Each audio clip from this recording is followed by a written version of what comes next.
E hoje, dando continuidade ao nosso assunto da semana passada sobre introdução alimentar, mais especificamente sobre o método BLW, vou falar sobre as principais características que vocês devem ter atenção para que essa introdução aconteça da melhor forma possível.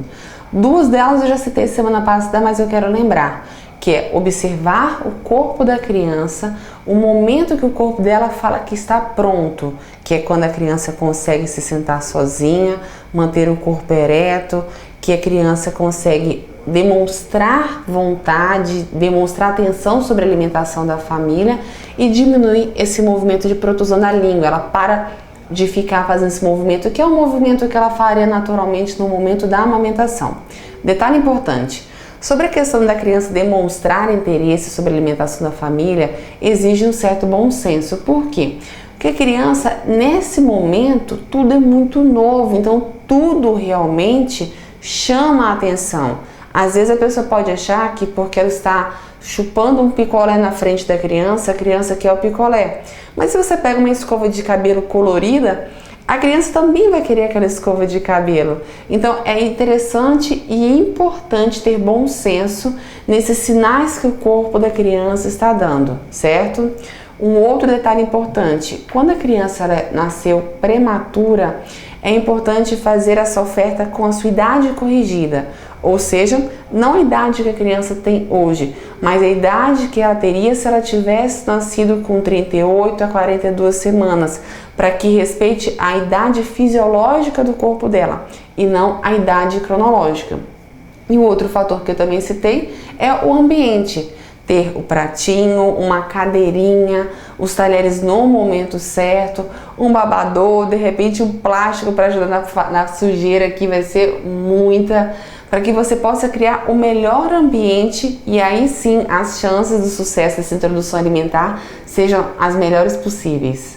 Primeira dica: lembre-se que quando a criança tiver os seus primeiros contatos com o alimento, ela ainda não sabe que aquilo ali é de comer não. Para ela, comida é o leite dela. Até que ela perceba que aquela coisa ali é de comer, vai demorar um pouquinho. Ela tem que primeiro descobrir. Aquilo ali é uma descoberta para criar um relacionamento e aí sim ela poder comer. Então, no primeiro momento, ela vai pegar, vai esmagar, vai sentir o tato, a textura. Depois ela vai ver as cores, sentir o cheiro e quem sabe talvez experimentar. Então, mamães, não se frustrem se na primeira oferta, ou melhor, nas primeiras ofertas, a criança não levar a comida até a boca. Não tem problema nenhum com isso. É apenas uma descoberta nesse primeiro momento. Segunda dica: acerte os cortes. Lembre-se que a criança vai se alimentar pegando os alimentos. Então, cortes pequenos demais ou grandes demais, ou até mesmo inadequados, vão criar uma dificuldade desnecessária. Quer um exemplo? Às vezes a mãe pode fazer o quê? Descascar uma laranja e cortar a laranja na metade e entregar para a criança. É como se você estivesse pegando meia melancia e você comendo essa melancia. É muito pesado meia laranja para essa criança, além do que, se ela acertar a posição, ela vai comer o bagaço. É como se estivesse comendo a casca da melancia. Então é importantíssimo que você acerte nos cortes. Quer uma dica fundamental para acertar? A internet. A internet está aí para nos ajudar, principalmente nessa questão visual. Então você pode digitar lá assim: cortes para introdução alimentar ou BLW. Com certeza você vai ter inúmeros exemplos e a sua chance de acertar vai ficar ainda maior. Dica fundamental: não se apresse. Dê ao seu filho o tempo que ele precisar para se alimentar. Por isso é importante que ele sente à mesa com a família. Porque se você vai dar a comida para ele fora desse contexto, talvez ali você vai levar 25 minutos, meia hora, 40 minutos, que se você estivesse sentado à mesa, sob a sua supervisão, você estaria almoçando, a criança, por um efeito de comportamento, de observação, um reflexo, ela iria perceber com o tempo que o movimento a ser feito é esse, e isso facilitaria e muito o processo. Então, não tenha pressa e sempre que possível, traga essa criança para a mesa para almoçar, jantar junto com a família. E por falar em sentar com a família, é importante lembrar que A criança só deve comer a comida da família, ou seja, aquela comida que vem temperada com sal e pouco sal para a família inteira, a partir de 1 ano de idade. E nunca temperos químicos, aqueles tabletes que algumas famílias usam, preparo de carnes, nunca.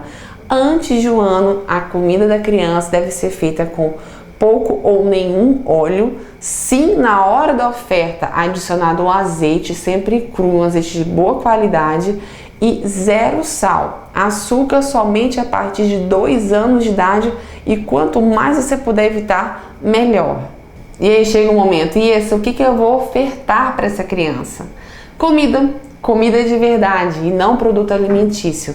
Você pode escolher começar por frutas ou por legumes, tanto faz um ou outro. Algumas pessoas preferem começar pelos legumes porque a criança naturalmente vai ter um paladar mais voltado para o adocicado, visto que o leite materno tem esse sabor mais adocicado.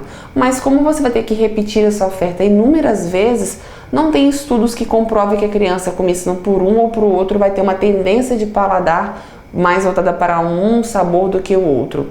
Então, o importante é que você escolha frutas ou legumes que sejam mais fáceis de pegar e que eles não escorreguem tanto. Então, vamos supor, primeiro uma batata do que uma manga, porque a manga ela vai escorregar mais fácil, e sempre dando preferência àqueles alimentos que sejam mais aquosos, porque como ela vai comer com a gengiva dela, ela vai morder com a gengiva dela, aí sim vai ficar mais fácil para que ela consiga mastigar e deglutir.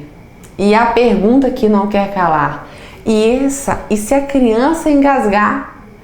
Calma, isso pode acontecer, mas pode acontecer até mesmo com o leite materno. E diga-se de passagem que isso acontece até mais frequentemente com líquidos do que com comida. Se a criança está na idade correta, com a postura correta, com os alimentos corretos, cortados da melhor forma possível, ela nunca vai engasgar. Ela vai ter um reflexo chamado de reflexo de gag, que é quando ela coloca um pedaço, uma porção um pouco maior do que a boquinha dela, encostando lá na garganta, e como reflexo o corpo faz o quê? Coloca isso para frente. Então a criança ela chega a fazer um movimento de expulsão, às vezes até um pouquinho de água nos olhos, mas não é um engasgamento. O engasgo seria quando realmente fosse obstruída a passagem de ar. Isso não. Isso é apenas um reflexo natural, que a natureza fez isso por nós. É só você pensar. Antes não tinha colherinha. Antes as crianças tinham que realmente começar a sua introdução alimentar pegando esses alimentos. Então esse reflexo foi algo que a natureza realmente fez com que a gente já nascesse sabendo. Agora, é claro, é importante também que os pais saibam sempre fazer a manobra de desengasgo, que é quando você coloca a criança de bruços e vem com a palma da mão entre as costelas, empurrando para frente, com a cabecinha da criança para baixo, por uma questão de segurança. E lembrando também que esse método é um método que é para despertar a autonomia da criança, porém sempre assistido por um adulto. Não é uma coisa que você vai deixar a criança comendo e vai lavar a louça e vai fazer outra coisa, não. Não, sempre próximo, até porque ela precisa desse espelhamento, desse exemplo e desse olhar de atenção para que ela saiba que aquilo que ela esteja fazendo é importante. Comer é algo tão natural, é tão genuíno do ser humano, sem alimentação nós não conseguimos viver. Então, no momento da introdução alimentar, evite parabenizar a criança de que você comeu tudo, comeu o prato todo. Não, ela tem que comer aquilo que é suficiente para ela. Falar para uma criança que ela comeu pouco é como se você falasse que ela respirou pouco. Não, nós temos que estimular essa questão dessa autonomia, de saciedade da criança e respeitar isso. Claro, facilitando de não ficar ofertando bobeiras nos intervalos para realmente tirar a fome da criança. Esse assunto é um assunto que rende muitas dúvidas e muitas respostas, que as pessoas se interessam bastante, e hoje nós temos, graças a Deus, muita informação acessível para que nós possamos fazer diferente para melhor com os nossos filhos do que muito daquilo que nós recebemos. Lembrando, gente, para fechar esse assunto aqui, qualquer conduta que você vai escolher fazer com o seu filho na introdução alimentar deve ser assistida pelo pediatra. As consultas até o primeiro ano de vida devem ser mensais para verificar o ganho de peso da criança nesse período.